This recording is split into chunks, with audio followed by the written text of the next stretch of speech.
going on? Welcome back to Her Story, our podcast. I'm so glad you're here. We're so glad you're here, and y'all are tuning in. Welcome to season 2, y'all. And I'm so happy to have my friend Jessica with me. She's amazing. If I told you, this is our second time. Y'all, sometimes you just gotta roll with it, we'll probably talk about that. But anyway, I'm so happy that you're here. I'm so grateful to be Yes. here. Thank you for having me. You're so welcome. You are welcome. If you haven't already, please go subscribe. You can subscribe on YouTube. You can follow us on Instagram, TikTok, even Facebook, if we're still on Facebook. I feel like Facebook is for our age. Right. Which is kind of sad to say. It's Sometimes I'm like, are we we're the aunties. We're the aunties. And it's insane. It is very insane. It really is. But I love it. I still like Facebook. I do. Don't judge me. Yeah. For real. It's okay. Because I'm going to be on there. And I'll be on there. Okay. In the comments. In the comments. So, yeah, we're so happy to be here, y'all. Like I said, we have our friend, my friend, Jessica here. We've been knowing each other since 20 Crazy. Yeah. 2011. It's like undergrad, college. Yeah. That's insane. That is in Austin Peay State University. Come on. Yes. Okay. We had so her high school was over the choir. Yeah. At the time. Yep. And you were in the alto section. Yeah. Right? You were the Hold it down. And we are not Lizzie Sopranos. First of all, let's go ahead and put that out there. Because they be trying to act. Listen. Definitely true alto. And I realize I'm a medium singer too. Have you been hearing about that? I have not been even. There's a thing that they're saying now was like, if you're not like a good singer, but you don't suck. Okay. Like I don't feel like I'm like horrible. Okay. So I'm medium. So I can tell people now. You're not a medium singer. I was gonna say, look, see, and here's the problem with it. People who are not medium singers are like, yeah, I'm a medium. No. Jessica, I didn't have. I'm a true medium singer. So I'm just okay. calling Well, I'm glad that you're confident about it. I'm gonna ask your husband. Here's the thing. Okay. We're not gonna go there. We're gonna do that. Because everybody, because he's so musically inclined, I feel like people assume. Okay. Like, oh my gosh, she can sing or like whatever. And my mom sings. Mm-hmm. And I'm like. So you sing. I don't. I do. Okay. But am I good? Okay. To be determined. I'm medium. I think I am medium. I'm like, I'm not horrible. I can sing enough to be dangerous. Okay. I can hold my note when you give it to me. Yeah. I'll hold down in the choir. I'm going to make you a shirt. I'm not going to do a solo. I'm a medium singer. I am. And I love that for me. Yes. I'm good with that. I love that. And I love that you hold. I'm not at the bottom. I'm not aspiring to the top. But I'm right here. And I'm solid. Those be the best ones. I'm steady. Like, we can depend on you. You see what I'm saying? Yes. You see what I'm saying? I like that. So, yeah. This is my leading singer. That is so cool. It's a thing. Yeah. So, do you sing now? No. Okay. No. I mean, I do. In church? Yeah. Okay. But it's not good. I asked Tony, I was like, so I wouldn't mind if you do some praise and worship. He was like, actually, no. He was like, you're not going to be doing any praise and worship. Oh. I was like, see, that's okay. That's okay. So but I play my strings. Okay. I play my strings. Okay. But it's not it. So talking about church, ministry. Yeah. So let's talk about ministry. Let's talk about it. What is it like? Man, the struggle is real. Can we just be honest about it? Like, I think, so if I'm being honest, it was something that I never aspired to do. Like, my mom is a PK. Yeah. I grew up in church. Like, it was always a very critical, like, aspect of our, like foundational, like, family engagement. We were always active as a family. And my father was in the military, so we moved away from like where my mom grew up, right? Like I wasn't even born in Tennessee. And so church was our family a lot of the time too. Like when you think about it, it's like whenever we would relocate, like it became our community, became our family, always super active. But it was like the thing that I knew, like I love church, like I love being in church, I love the environment of church, I love the community of church. I don't have any desire to be a leader in church. I had no desire to lead a church. Definitely not to start a church. Like, it was Like, what? not on my radar. Yeah. And I think a big part of that for me was like I had seen, as much as I love it, I had also seen like some of the worst parts of church too. And have been offended and hurt by church. You know what I mean? And so I think it was just like, I don't want to be that. Yeah. And so I just would rather just not. And so when I met my husband, though, it was very clear. Like I knew from the beginning, like that is something that the Lord had. Like that's just a grace and an assignment on His life. And a part of me saying yes to being his girlfriend. Like when he asked me to be his girlfriend, I knew I'm saying yes to being his wife. I'm saying yes to like ministry. I'm saying like it was like all of that came with that. Not at that time, but like I knew like that was the trajectory. So I think like it took me time, and even still, if I'm being honest, like I'm still growing into what it means to be a leader, what it means to be a support, like what it means to be a conduit of the Lord, like right, like His hands and feet. And how to best like serve people. What I feel like I've learned in years in ministry has been like a lot of what like ministry looks like for me is not what I've seen. Yeah. And that's actually okay. Yeah. And so I think I had like that tension was because I felt that I had to fit a particular mold of like what a first lady should be there. But like I don't even like that title to be honest. Like when people are like, are you for like just I'm Jessica at the end of the day. It's my name's Jessica. Right. You know, because I feel that like where I found my fit, which is in being authentically myself. And I've connected with people because of it. And it hasn't even been in church, right? Like it's been at the store. It's been at an event. It's been like at all the other places where the Lord has been able to use me and speak through me and find people right where they are and give them right like the reminder that He sees and He hears them and He knows them. And so I think I'm learning and developing so much like through ministry, even like what it means to minister outside of like the confines of a building. And I think so often like we as a faith community, like that's where we get it wrong. We think that like the ministry only happens in the building. When we are the church. It's like 90% of it is actually not there. We're there one day a week for 2 hours time. Like 90%, 99% of your life is happening outside of that building. And so I am really growing in like the development of the understanding of what it means to be used by God in the unique way that He uses me. And growing in that confidence of like, oh, this is valuable too. Right. Because I think that I haven't always even seen like my role in church or my role, you know, in the body of Christ as valuable. Right. Like, God, what is it about me that's so like special or unique or like, what is it? And I think I'm learning that, you know, as I lead. Right. And that's a really beautiful thing. I love that. Two things. I feel like a lot of people, they end up finding their identity in church, in their roles. And that's who they are.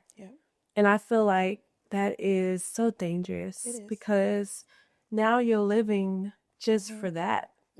And it's almost like, is this truly authentic? You know what I mean? Like, oh, I'm this, I'm that. Like you're just living up to your title, which that's the only thing. What does that even mean? What does that even mean? What? You know, like outside of it, I think one of the things too is like you forget from a faith community perspective, it's really easy to only do life with the people that you're around at church, right? So it's like church becomes your friends.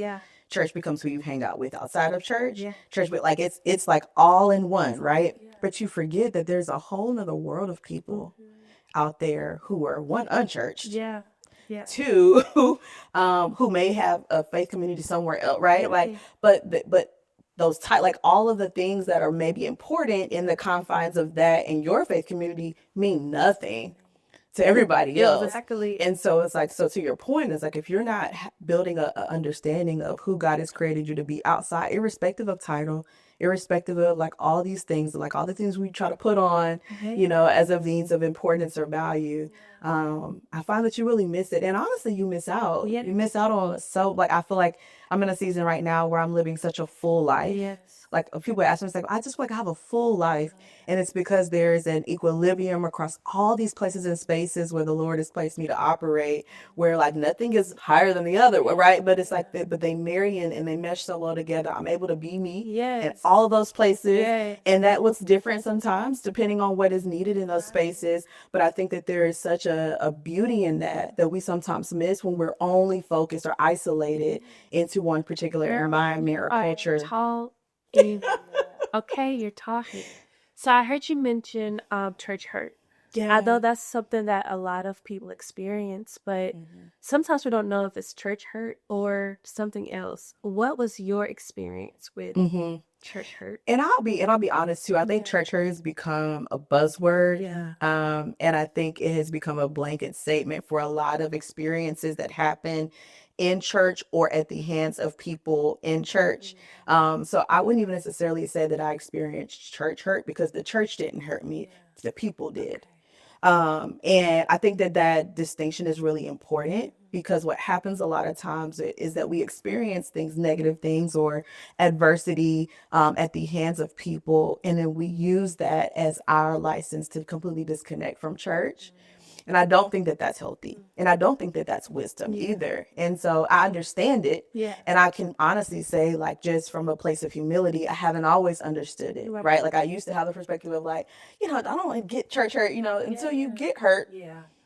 And then you're like, you know what? I can see why. I can see why. Someone would say, I'm never coming back here. Or I'm never doing this thing again. I understand it so much differently now. And I thank the Lord for just his grace, for me to be able to, and mercy, to be able to, walk through those seasons where I did not have that understanding. But I feel like outside of specific experiences that happen, people are going to be people no matter what the environment is.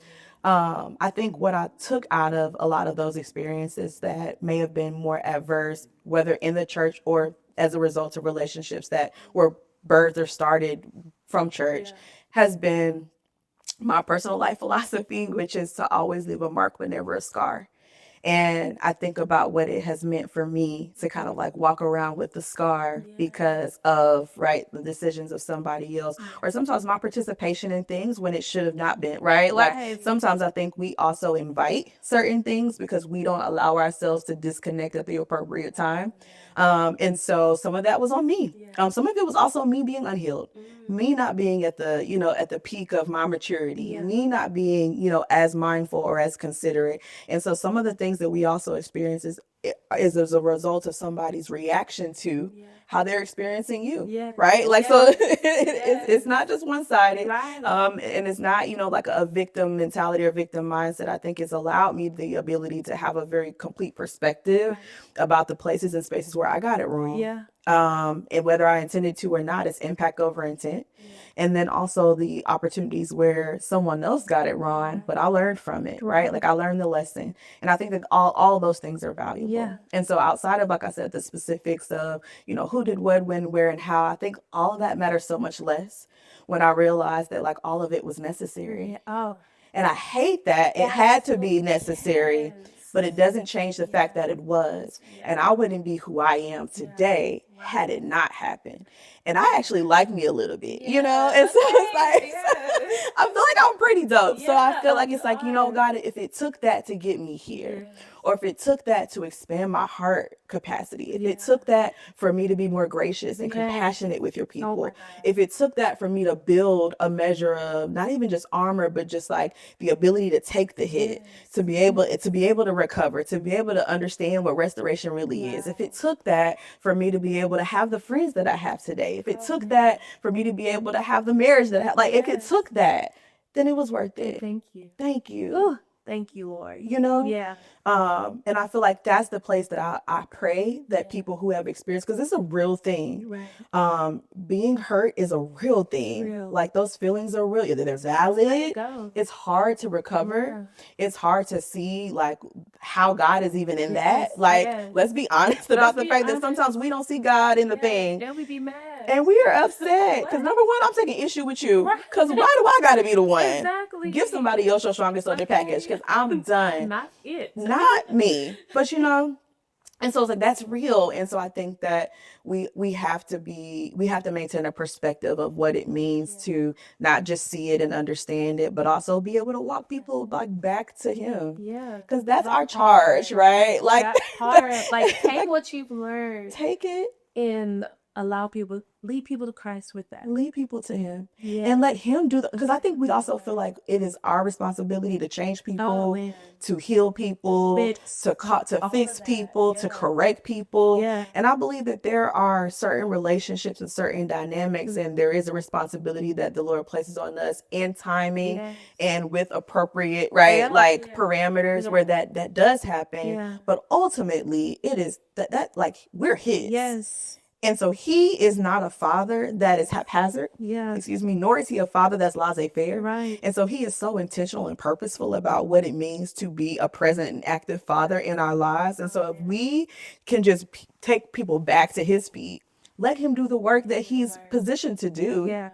Like, right, He doesn't need us to do His work. Yeah. He needs us to do the work that He is assigned to us. We're busy doing the wrong thing. Exactly. And I think when you can take your hands off of like, it, it's okay. you actually be so much less stressed. You Like, you realize, like, you know what? I invited some of this foolishness because, like, I wasn't even supposed to be over there doing that. Right. You didn't even tell me to do that. I was not supposed to say that. Why am I bothered? Why am I upset with them about the choices that like, why am I making that my issue? Wow. Yeah. It's not. Yeah. And I think like, so sometimes like that hurt, like that it's like some of that, we welcome and we invite it and then we harbor it and we hold it and we sit in it and we become comfortable in it. Then we become justified. Then we become, you know what I mean? Like it is a cycle that continues and it continues to build until you dismantle and get down to the heart and the root of like, where did this even come from? And honestly, 9 times out of 10, it had nothing to do with you at all. So all of that. I feel like that's my thing. Like it's like when the Lord allowed me the opportunity to just like let me process back through this thing and get down to the root of like where is this coming from? And honestly, I don't even think it had nothing to do with me. And even getting down to the root of it, it can be things that you've experienced when you were young that comes back up suddenly. And it's like, okay, yeah, I've never dealt with this. Now it's the time to pick it up and let's deal with it. Let me heal from this. And let me do it by myself. Let me not bring people in to my healing. Yeah. Because those consequences are severe. It is. But I think sometimes, and a lot of times we think grief, like, I think we have a perspective about grief in a way that almost is like it's isolated to death. And it's not. It's not. And it's also not linear. And so we can grieve like the loss of a job. Yeah. We can grieve the loss of a friendship. Yeah. We can grieve a perspective about who we thought we were going to be at a certain time in our life. And we're looking back and thinking, oh my gosh, I just turned 35, last month. And I'm like, man, this is not what I thought I was going to be doing at 35, man, am I behind? Or like, man, like we can grieve a lot of these other things and we don't necessarily recognize it as that. And so even like, as you were saying, like we can, and as a result, we become triggered. Yes. And it's because like some of that is grief. Yes. And I think that's something that I've been dealing with. It's just grief. Yeah. What was isn't what is right now. And learning how to like accept where I am. That's great. And be content and happy with which I am. But really accepting it. Yeah, it's hard. It's hard. Like, wait a minute, but what about why am I'm here, but where am I going? So really, my husband said something the other day. It's like, what's we really focus in on where God has us now, we wouldn't be stressed with having those expectations of what God will do for you, when he's going to do it, how he's going to do it. Like, we become so stressed. Why are we stressed? Self-importance. Like, God, no, the call's coming from you were inside supposed the to, the job was supposed to call me yesterday, and I did not get that call. Why did I get it? Unfortunately, I am better than that. I'm qualified. Meanwhile, the Lord's like, did I even tell you to apply? Because how did we even get here? Because I never even told you. I mean, we want to direct and control God when God is like, no, you take your hands off so I can direct and control you. That's right. Because I'm trying to take you to a place that I've already. Yeah. So why are you stressed? That's why we have to cast all of our weight. Cares Cares upon you. That's right. because he Cares for cares. us. And we forget the part that he cares about us. So no matter what you face, no matter what you go through, God still cares about you. Even though you may feel the hurt, he still cares about you. Give it back. Just give it back. And when you think about just like what care looks like in action, I think sometimes the one of the reasons that it becomes difficult to see or difficult to identify is that caring doesn't always feel good.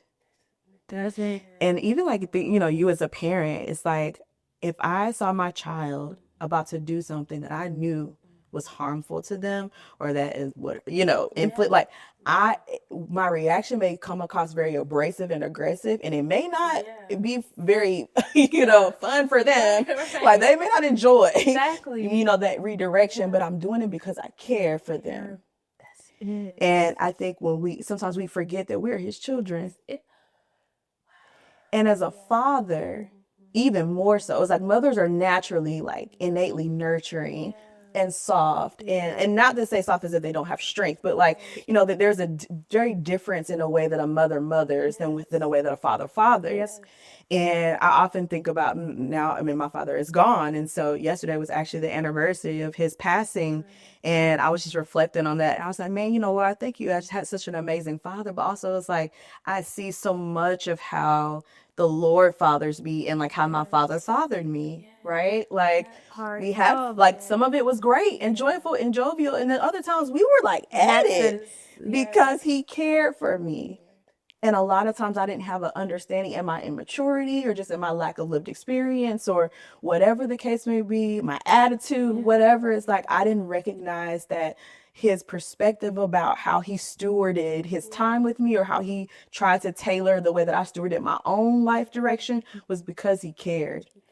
And that friction came because I didn't know how to receive that care. And I think that is so true with how our relationship is with the Lord as well. It's like I think a lot of times the friction comes because we don't recognize it as care. And if we took that perspective of like, you know what, this may feel hard, and it very well is hard, or this may be difficult or challenging, but his care doesn't go away. So it's not, he doesn't take his hand off of me. So it's like, even in the midst of the challenging thing, I recognize that it is still a representation that he cares. Wow. And I think it helps. It doesn't make it completely better, but I think it helps to be able to navigate through some of those like nuances of grief, of pain, of hurt, of disappointment, because I recognize the Lord, like even in that, you still care. Even when people don't. You do. Even when I don't. Oh man, because we can treat ourselves very bad. Absolutely. I had to talk to myself. Like, Absolutely. What are you saying right now? What are you thinking? Absolutely. Yeah. I love that. So has ministry, especially the growth in ministry, has that affected, like, let's just say you're outside, the people who you thought were your community? Has ministry kind of affected that? Yeah. And I think it naturally does. Okay. I wouldn't necessarily say that it should. Yeah. But I will say that I think it naturally does. I think, and honestly too, even outside of ministry, I feel like we are always like actively engaging in what I feel like life is not like linear. We were talking about that earlier. And it's also like we're not a monolith. And so as we continue to evolve and grow and change, like so does everything around us, including the people. Right. And that's not always a bad thing. And I think sometimes we view like separations or like people moving on or whatever as like innately or inherently negative. And regardless of like the reason or rationale as to why, I don't necessarily think that it always is. I think that like when you experience shifts and transitions in life, it actually is like the Lord making room, not just for you, but also for them. Right. Like I think there are seasons where like that measure of connection and community and family like is important and it's valued and it looks the way that it looks because it's a need. And I think that there are seasons where like that need changes or that desire changes and that's okay. I think it's sometimes where we like as faith leaders sometimes get it wrong is like the desire, and I understand where it comes from. It's like the innate desire to like want to hoard people. Yeah. And it's like you actually have to be okay with releasing people and understanding that it's like maybe that season, and it's not to say that there won't be another one that comes up where like that comes back around, because I've seen that happen too. But it's like, but sometimes it doesn't, and that's completely okay. Or the nature of that relationship changes. I think it's like, you know, you have to be okay with the ebbs and flows of life and the ebbs and flows in ministry in the same way. And know that like in all of it, like God is doing what is necessary for each individual person. So if I'm not what's best for you, or church is not what's best, this church is not what's best for you, or if you're not what's best, like, right, like the Lord is making sure, right, that everyone, again, because he cares, like he's going to ensure that we are cared for in a way that we may not be able to do for each other. And that's okay. It hasn't always been okay to me. Like I've had to like grow in the understanding of like, that's okay. And a part of it is also is like, and that's also like his intent. Right. So I've heard a lot of people say, when you're in ministry, you are going to be lonely. Is that a thing? Or is it a season? It's a thing. And I won't necessarily say that like you're lonely all the time. I do think that there is an aspect of intentional concealment that is what also keeps peace. And I think this is not isolated to ministry either, because I think this can also be true like for family. This could also be true for friends. This could also be true for like as a marriage. Like one of the things that I learned like even in marriage is like, I mean, we got married very young. We were 20 years old. And so it's like, I learned very quickly. It's like, you know what? Just because I'm flustered with him, or like I can't just go and talk about how I'm mad at him to everybody, because we'll recover. At the end of the day, like I'm not going to be mad at you in like 2 hours. Like it don't last long, but people will not forget. And so it's like, so I had to be very, so I think like that is true also in ministry as well. It's like everyone can't handle your humanity. And I think that's a hard thing for people like me who are first of all, I'm very extroverted and outgoing. Also, it's like just very authentic. Like it's hard for me to try to pretend to be somebody else. So like that whole like putting on that that first lady like thing, like I don't do that well. Just don't do it. I don't do it well. Me, Jessica. I can't. And so I think it was like, so like learning how, like, so I feel like that loneliness for me was much more prevalent in the beginning. Because I was trying to, like, I wanted to be viewed as respectable and as honorable and, you know, as wise and caring and all these things. And I'm trying to figure out how can I show off, like display all of these things, but also be me. And I felt like the more that I was displaying those things, the less me was present. And not that I wasn't those things, because it's like not the same, right? Like, so it's like I've had to learn that. And I feel like it was just one of those seasons where I didn't know, like, who do you talk to about that? My friends had no idea what I was talking about. My parents are not ministry leaders, like, even though they, you know, my mom was a peak, it's like totally different experience. And so I'm like, my husband, he does the best he can, but also it's like he's a man, so he like there's aspects in that he just doesn't, and we're two different personalities. So it's like, what is like bothersome to me? He's like, oh, whatever, it's not a big deal. Like, and I'm like, no, it's a big deal. If I hate you, exactly. Like, you know, and so it's like I kind of went through a season where I felt like, man, like I'm here and I'm present, like no one sees me. Wow. Or like I'm using my, like I'm talking, I'm using my voice, but like no one's really hearing me.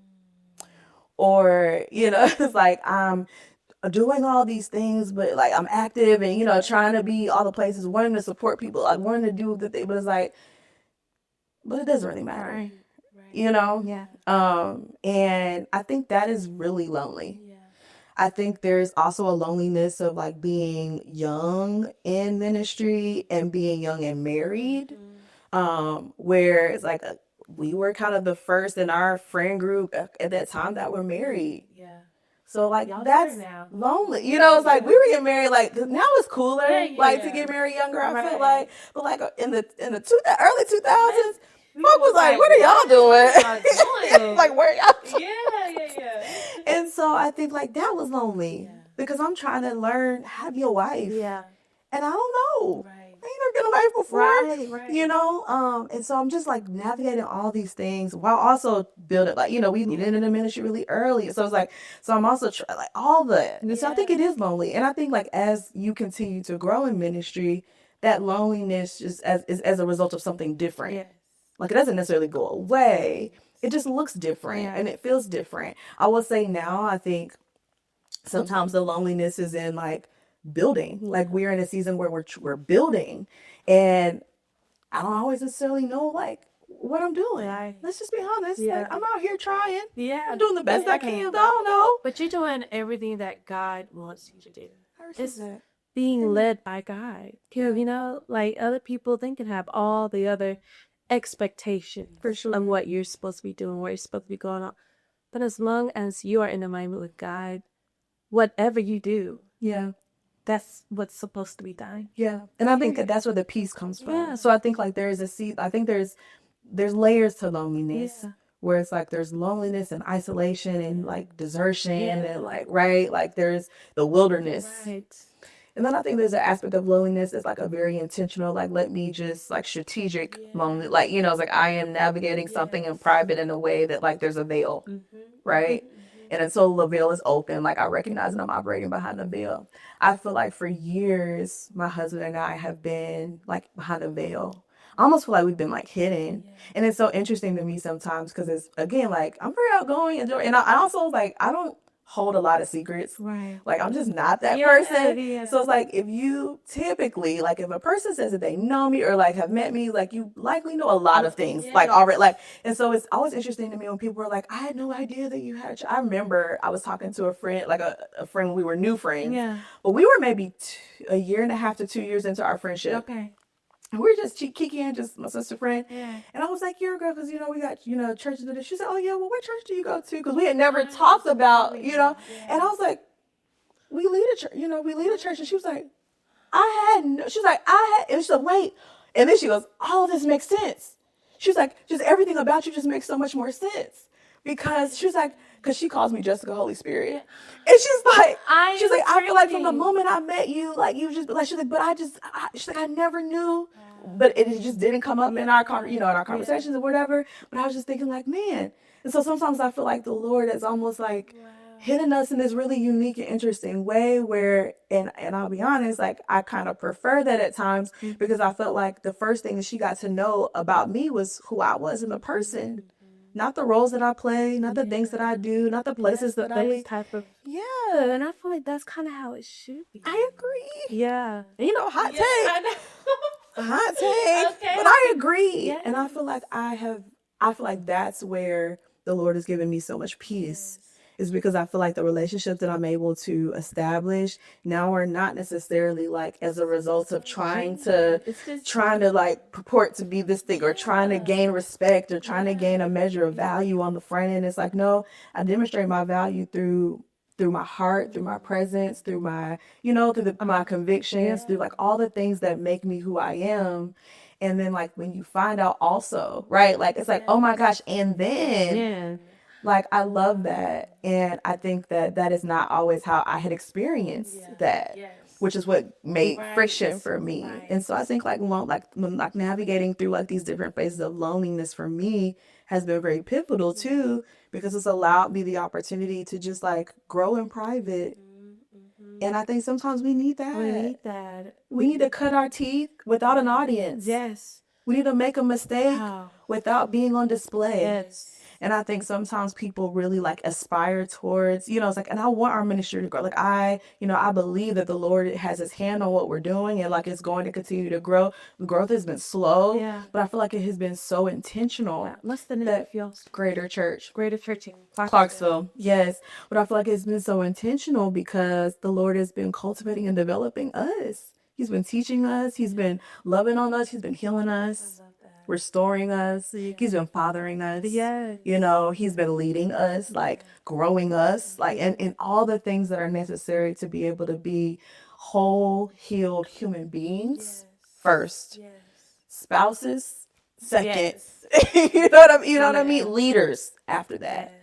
And A lot of so people do not I think we get that order. now. So mixed up. Yeah. Sometimes God is at the very end. Yep. Or it's just ministry. Yep. That And has that's to the focus. be yes. And I've seen And that. the house is Mhm. so in such Disarray. disarray Mhm. that somebody just called me to go to the hospital, so I gotta go check up. But the house, Yeah. I would say that's something that I honor and appreciate my husband so much for, is that he is serious and like vehemently adamant about not sacrificing like our marriage for ministry. And like the way that he leads our church, in that it is God first. But it's like me right after that. You know what I mean? And it's so clear. It's like we don't sacrifice. Like I had not ever experienced it. Like again, like just saw church from a perspective of what I saw. Again, my mom was a PK, and so it's like I understood from that perspective. My grandfather's a pastor, whatever. But it was just like our anniversary is not spent at church.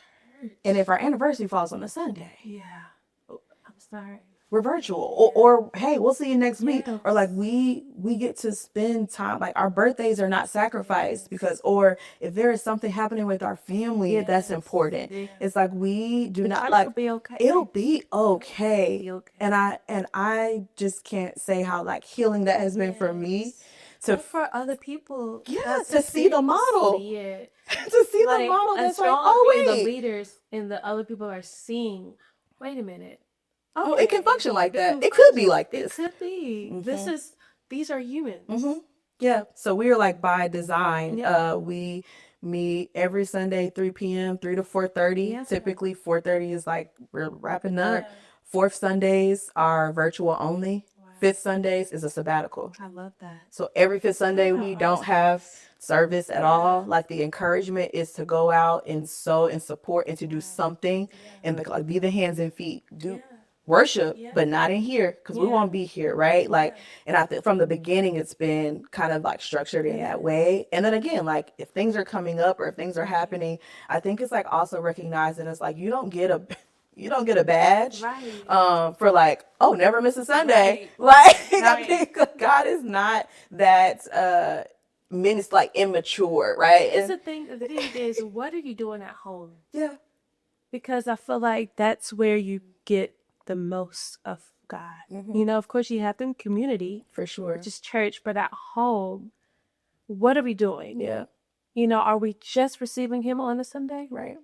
Are we just receiving him virtual? Right. But at home, where is it starting? Even with children, you know, and that's where my focus is right now. Is just like making sure my children know God. My children see me worship. My children see me pray. They see me cry. They see the human part of me, not just that's the part. You know, yesterday when I cut my hair off, when I cut my hair off, the crazy thing was I was actually having a therapy session as well while everything was going on. So I was just crying because it was like I was feeling things just detach, you know. And I was just speaking that I just wanted to be free. Yeah. Just want to be free. I want to feel free. I want to be free. All of that. And I was just crying, and I saw my girls were just looking at going, what's going on in here? What is happening? I see Mommy crying. She has this plastic bag on her hair, and I see the locks that's on the table. What is happening? And so they both literally just walked up to me and they just stopped. I say, you can come. It's okay. And so I held both of them because they both wanted to be held at the same time. Of course. Gotta love twins. Okay. And I just hugged them. I was just like, Mommy, it's okay. It's okay. And they just started crying. He's with me. I've never experienced that with them before. But for them to feel that connected, knowing, okay, Mommy was crying. but is she okay? But just saying, hey, I'm okay. I get emotional too. But just being able to speak that to my children and for them to even see that, that's big for me. You know, because a lot To of respond with empathy, to respond with empathy. because that's what it was. Yeah. Because they weren't crying because they were sad, No. or they were scared. Like, you know, it's like there's a difference. Yeah, it was like they were being empathetic. Yes. It was that I recognize that whatever this is, even though I don't understand it all, Yeah. it is significant to you. Yes. And because you're important to me, Yeah. it becomes mine too. Like I want to hold space in the way that I can. Yeah. And right now, as a toddler, I Yes. can just cry with you. Yes. And that's what they did. So now when I call like their nana, Mommy was crying yesterday. He's always gonna tell your business. If you This is the first time telling business. They just heard right. Because y'all It's talking. like, why does this Certified change so yappers. fast? Your thing. Because they love to tell. Bring it on back. Yes, I was, but I'm okay They- now. right. Yeah. You got me looking like I'm Right. unstable. Right. There's context. Yes. But it's just No, the that's great. humility in having the presence of God in your own home. So when you go out and when you go to church, it just follows. Like it just follows. You're trying to learn for yourself. You're trying to learn you and I. You're trying to learn what that is, what it feels like, what his voice sounds like, what his presence feels like. If you can feel that at home, you can feel that at church. Yeah. I think church should be the place where those who don't know get introduced. Those who do know build. Yes. And those who are unsure get the answer. And I think far too often it becomes so convoluted with a lot of other things. And a lot of those things aren't inherently or innately bad. Yeah. But I think it becomes distracting. Yeah. And so to your point around, it's like, you know, like it's the place that like I already have the relationship, but it's the place that I'm able to like edify it more. I can go deeper. I can, you know, build upon it more.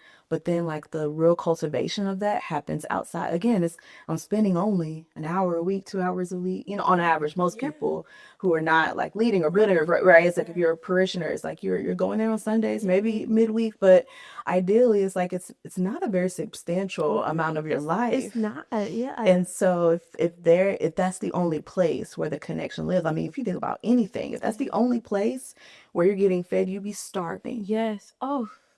And so I think that there is like that importance that we don't always recognize around what it means to ensure that we are feeding ourselves and the right things at the right time, at the right amount, right? Like, and being led by Holy Spirit to help us to understand what that is at home. Yeah.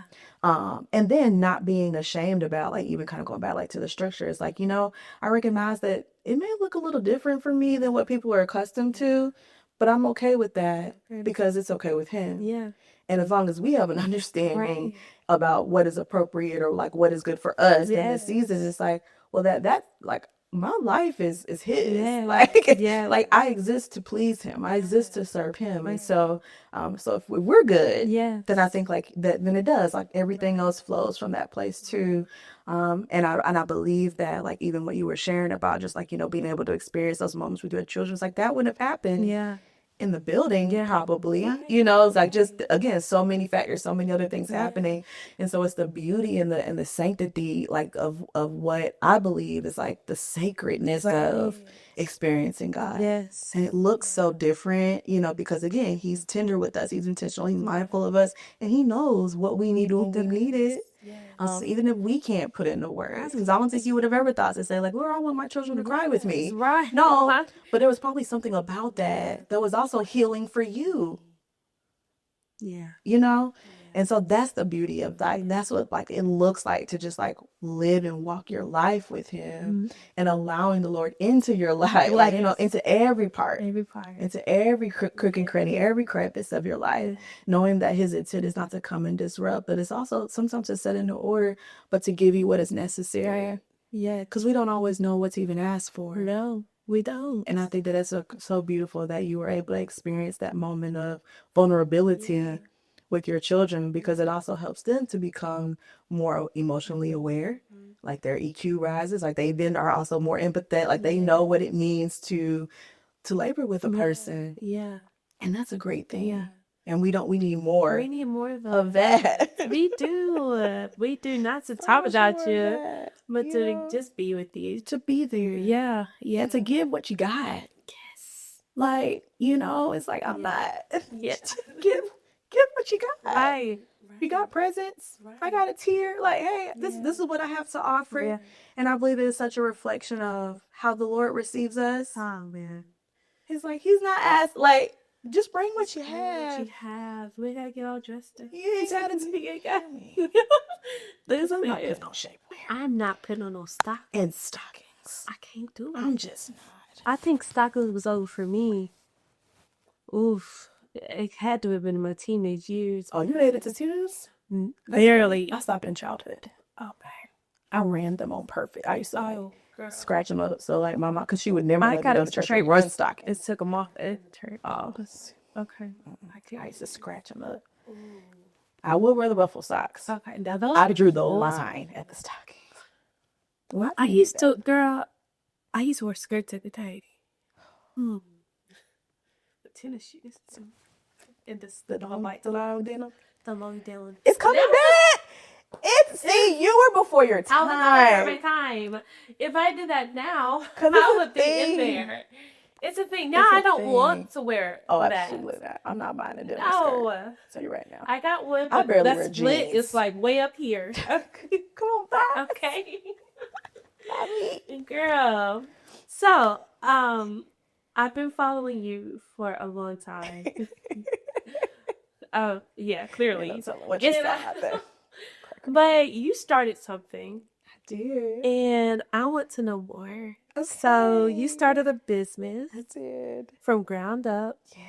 Where did this come from? How did this start? How did you get the thought? Yeah. Yeah. Whew. Okay. Be sure. This.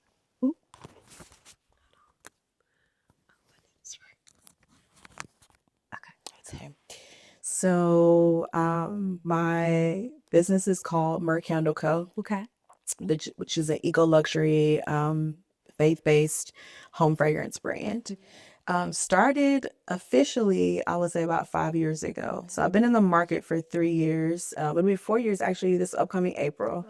But about 5 years ago, I was just navigating grief. Yeah. Recognized it as grief at the time. Like it just was like, man, I felt like I've just experienced hit after hit after hit after hit, socially, emotionally, physically, spiritually, environment, like just over like all the things.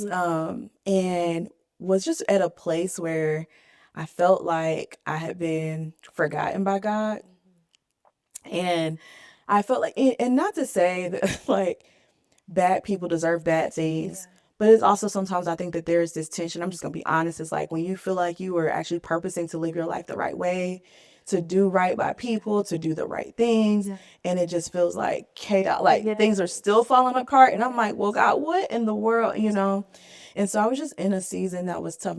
I had lost my father. He had a battle with cancer that was very aggressive. So it happened quickly, you know? And my father is like, that's my man, this is my best friend. So just like that, navigating through that, navigating through changes in my body, navigating through some disappointments, you know, with medical reports, like navigating through, again, married, like figuring out what it means to be this thing, still trying to lead church, in school, trying to finish my degree, also navigating friendship breakup, like all these things were happening. And I was just like, Lord, what? And so for me, it really started as like, I'd always loved candles. And I wanted to just start doing something with my hands. So really it was like, let me buy like an Amazon candle kit. Yeah. And see if I can make a candle myself, like as a like moment of like self-care and peace for myself. Like, cause it was so noisy up here. So I was like, I just need to be quiet and like, let me just like lock in on doing something like textile. Yeah. And so like, that's kind of where it started. But then it was also like, I'm making this candle, I'm playing my worship music, you know, allowing the Lord to just like still with me, you know, like opening it up, like, hey, this is what I This is got. what I got. Yep. Help me, That because I can't keep doing it like this. Right. And the Lord brought me back to a story in the Bible that I had read in seasons past. Yeah. But it's interesting too how sometimes like scripture hits different depending on where you are in your life. And I think it's like, you know, the old folks used to say, you'll understand better by and by. And I'm like, but you know what? Y'all was on to something, you know? And so he had brought me back to the story of Esther. And in particular, the segment that stuck out to me was when these young women had to go through this season or this like time of purification and cleansing. It was a long process where they had to like bathe and like do all these things before they could be presented to the king. And I remember just like reading that and feeling like I could like resonate with that from a perspective of like, I feel like I had lived my life up until that point where I was like almost subconsciously chasing a measure of perfection because I felt like I had to be perfect to be worthy. So I had to be completely completely clean before I was worthy of anything, any good thing. No good thing could come to me unless I was like perfect. And I think that in my eyes, and I think that like pursuit of perfection, and again, sometimes it was just playing in the background, sometimes it was on the forefront, but nevertheless, it was always there. I think the pursuit of that was like not only exhausting, but it completely wore me down. And it got to a point where like I realized like I'm never going to attain this thing. And I broke down. It's like, well, then what then is my value? Right. What then do I contribute? Like, what then am I worth? Like, and then on top of that, I'm losing all these other things around me that used to be sources of, right? Like love and fuel and like all this stuff, but none of that's there. So I'm just like out here bare trying to figure out what even it is my life. And so the Lord was just like processing me through as I was reading that story. But one of the elements that they used during that time was myrrh. And I had only ever heard about myrrh like when they were giving the gifts to Jesus, you know, frankincense, myrrh, and I was just like, what is that thing? Like, interesting name, but okay, whatever, weird flex, what's myrrh? And so I started doing research about myrrh, and myrrh is a natural element that has been used for centuries to purify, to restore, to cleanse, to basically like hold, to preserve. And it just like was really resonant with me. And I was like, Lord, again, I'm making these candles. I'm like, we're journeying through these scriptures. It's not like a one day thing. It's kind of like a continual, like going, you know, on and on. And I felt that the Lord was like really kind of positioning me to share more about like what I was experiencing and what I was doing, but I didn't know how.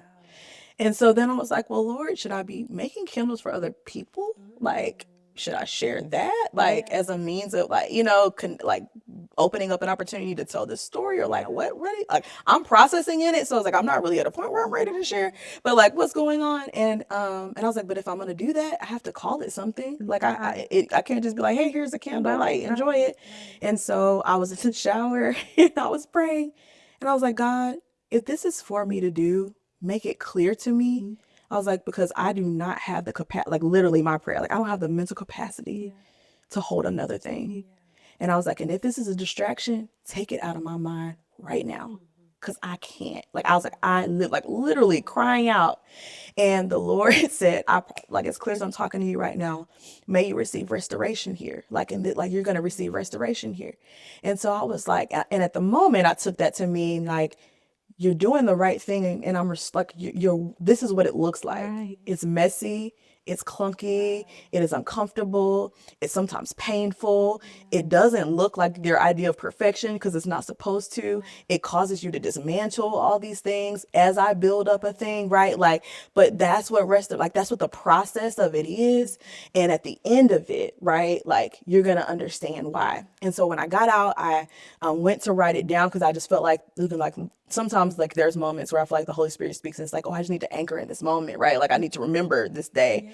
And so I went to write down, may you receive restoration here. When I wrote it, I realized that was the initials of Myrrh. MYRRH, may you receive restoration here.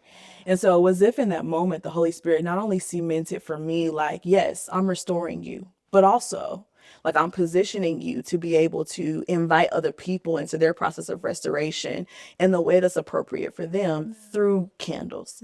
And so that's kind of how it started. And then over the course of time, you know, I also have just become so much more discerning and convicted around what it means to share restoration in the middle. Yes. Because I think so often we are very willing to be like forthcoming about inspiration of at the beginning of a thing, like at the inception, we're excited about that. Oh my gosh, I'm birthing something, I'm gonna do something. Or like when you conquered at the end, it's like, man, I'm victorious. Let me tell you about how hard it was. Like, but I'm good now. But no one wants to talk about the mess in the middle. And so I feel like this is like my mess in the middle, like Myrrh, this process of restoration, this process of like journeying to a place of wholeness and healing, journeying to a deeper understanding of my identity in Christ, journeying through what it means to be positioned to be used by him, like to understand that I am worthy of being used by him. Like all of that is my middle in this season of my life, and Myrrh is like the representation of that. And so I believe that like over the 3 years that I've been sharing it publicly, I believe that it's been one of the most like pivotal things for me. It's been so healing, but also it's been so humbling to hear like how Myrrh has blessed other people.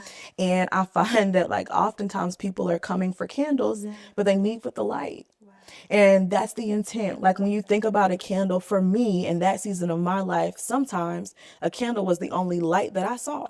Like it was dark. Like blinds are closed, curtains are drawn. I'm in the room, lights off. Like, cause I just am working through this grief in a way that like no one else has visibility into, nor would I think that they would understand. And so at times, like it was literally just me and him. And the candle was the only resemblance of light. And I believe that not only is it symbolic in that aspect, but also from a spiritual perspective, it's like you're inviting the light of the Lord into your space. So whether you realize it or not, when you are lighting a myrrh candle, you are inviting the sanctity of the Holy Spirit to take charge over the atmosphere that is causing you to feel depressed, suppressed, right? Isolated, like all of these other things that oftentimes are in the atmosphere that we don't even know how to challenge. And I believe that something as little as, right? Like it only takes a little spark, right? To be able to magnify and to bring forth a measure of clarity through light. And so I believe that that is what God is doing through Myrrh. And as I am like navigating also, it's like I started this business as a founder. I'm navigating now, like in this season, like going into year 4, I'm transitioning from founder to CEO. I've never been a founder before. So it's like as I kind of get in my footing there, I've never been a CEO. It's like, and I'm having to even reframe and change the way that I am navigating business ownership. Right? It's like founders are creatives and they're visionaries and like all these, like, we can create, build a thing, whatever. Like, but CEOs mobilize ideas, they scale, they prepare the people, right? They bring for, so it's like, I'm even still being processed in the middle. And I think that that is just a reflection of how God always sees a measure of value in keeping his hand on us, because there's always a process in work, whether we see it or not. And so everything about my candles are meant to be a representation of the love of God, a representation of the process of restoration that we all deserve. And then even down to the packaging, like all of my packaging is either recyclable or reusable, because I don't believe that. I saw some packaging. I said, this is so cute. I and appreciate it's thoughtful too. Well, and it's you. It's just that's what so everyone you. says. I'm like, what It's so you. But I don't believe that the Lord wastes anything. Yeah. Like no part of, like he doesn't throw us away. Right. There's no part of our story that he throws away. Yeah. And so even with like the recyclable or the reusable nature of my candles, it's like it's a representation of the fact that all of it is worthy.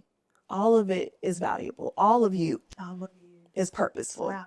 You are uniquely and intentionally made, Yeah. And I think sometimes we forget that. And so my prayer is that, for people who are just coming because they see a pretty candle, they're like, oh my gosh, that's really nice, I want that, to the person who like hears the story, is connected to the story, who is drawn to it and really sees the resemblance of what it means in their life. It's like all of that I'm grateful for. And my belief and my prayer is that the Lord continues to just grow it, and get it into the hands of the people that need to experience him in that way. And I think all the other stuff will come. It's like I'm probably not a great business person. No, you're the best one because God created you to be this. You know what I mean? Where you are right now, that's how God created you to be. Now, if he leads you somewhere else and leads someone in, that's where you say, okay, sure. How about you take this over? Yeah. It's It's But yeah, okay. but I Yeah. do everything by hand. So like everything that you see, whether it's online or in person, whatever, I formalize and customize every fragrance myself. Like I pour every candle, package every candle, stamp every bag, put every label on. Like everything that you see, I do by hand. And so I think that it is that measure of intentionality that is authentic to me. Like again, that's like this is like 100% a God thing, but like I'm the vessel. And it was interesting because when I first launched, like I launched with this mindset that like I want this brand to be able to exist without me. So I don't want to be like in any of the, I don't want to be on the picture. Like I really want like just Myrrh to kind of be its own thing, and like I don't want. And then the Lord was like, but no, that's not how I. It's not what I told you. Number one, Control again. because like first of all, who told you that? Like no, like this is a part. Like your story is an integral part of like what this is, and so I believe that like even the Lord has been helping to develop me into growing more comfortable with being on display in a way that like I wasn't comfortable or confident in. Sometimes I'm like, oh, I'm gonna fumble over my words, or like I don't want to look like I was like, oh my gosh, what a person. Like it's like no. You can just be who I created you to be. You talking about fumbling over your words? What? Oh my gosh, I'm always so nervous. It's me though. That's wild. All the time, girl. All the time. Guess who? Like with me doing this. Like for what? What? Who? Me? Talk Exactly. in front of what? No. But yeah, so that's how you know it's just really a God It's a God thing. Yeah, 100%. I love that. Thank you. So my question would be, what would be your encouragement to those that are wanting to step out but are nervous, are scared? Like, what would you say to them? Yeah, I think it's always so something that during the season when I was kind of like hesitating. So I had like so many like false starts where it was like I got almost to the point where I was going to launch, and then I was like, oh no, well, but the packaging's not right. Well, and I just kept again. Like the Lord was dismantling that. But I think for me, at one particular point, I had this like vision of myself, and I was standing at the base of a mountain. And I was like looking up at the mountain, and it was like I had the desire to climb, but I didn't feel like I had the like energy. Like I just like, I was like psyching myself out almost like at the bottom. And I was like, and I know that when I get to the top, like the view is gonna be like I know the top is gonna be amazing. Like I know that. I'm not scared about like not like it not being worth it, but I just I don't think that I can get there. Like I think it's just gonna be too hard. And in the same like, time, my perspective of the mountain changed, and I was all of a sudden in a plane. Wow. I was looking down at the mountain, I was enjoying the view, and I was like, wait, and the Lord was just showing me, it was like a lot of times, like the thing before you feel so big because of your perspective. Like a mountain only looks big when you're sitting at the bottom looking up at it. But when you're in a plane, everything underneath you looks small. And so I think sometimes we feel like we have to like go after the big thing. Like we have to do the big thing first, and we have to like jump in. And for me, it was like the one small thing, like changing a perspective or like researching how to do a trademark application, or like figuring out like where to find a box, like a particularly like a box to put it, or finding like a scent that I like it was like maybe I can just do a little thing that is progressive and that is purposeful and that will get me there, or that will be valuable to the longevity of the story, but doesn't necessarily feel like an effort that I can't undertake. And I think far too often we don't give ourselves enough like agency to try. And one of the things that the Lord has really been doing in me is like removing the failure to try out loud. And so for me in this season of my life is like what people see is really me trying out loud. I'm no longer afraid or concerned about people seeing me fail. I'm not concerned about people seeing me make a mistake just like I just did. Like, you know what I mean? It's like I recognize that it happens and I'm okay with it and I recover. And just like just now, like you recover and you keep on going. And so like that would be my encouragement. It's like you start like with where you are, with what you have, like, and know that that's more than enough. Like God has done more with less. Wow. If you think like if you really look back and like assess like his history, right, his track record, because it's not yours, girl, it's his. It's like he's done so much more with less. And so for me, I think it's like understanding that there is so much value in being purposeful and intentional about what you have and where you are, and then also like don't be afraid to try out loud. Like it's okay. if you don't know it all. And if you're like, even these billionaires, multimillionaires, like, that's how the most successful people, I feel, they tried and failed multiple times. That wasn't their, the businesses that we see as successes were oftentimes like people's 30th business or 30th idea or 100th idea. Yeah. And so I think now I am willing to give all of my ideas a chance.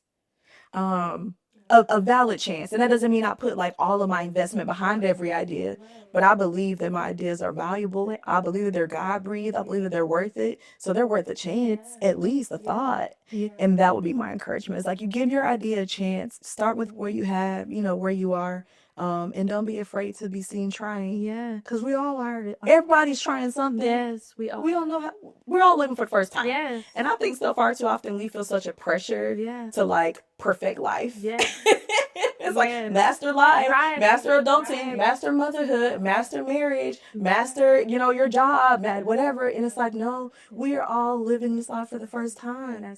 It's okay. Art. Give yourself grace. Yeah. You know, oftentimes we give other people grace. Yeah. And we don't extend it to ourselves. And that's important. And so it is. Yeah. So yeah. That's what I love that. This has been awesome. You blessed us. I've been blessed. Anna.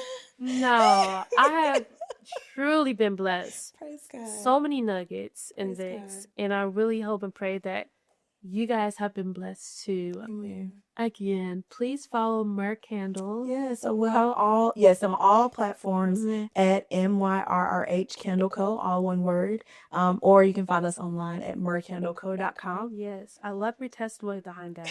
That's just beautiful. All of that just came from her heart, you know. So I love y'all so much. Yay. We're going to cut it right here. You guys, I need y'all to just really sit on what y'all just heard today, okay? But I love y'all so much, and I cannot wait to see you back on our next. But for now, I hope you enjoyed this podcast and Jessica Johnson. We love y'all. Peace out. See y'all again. Thank you. Bye.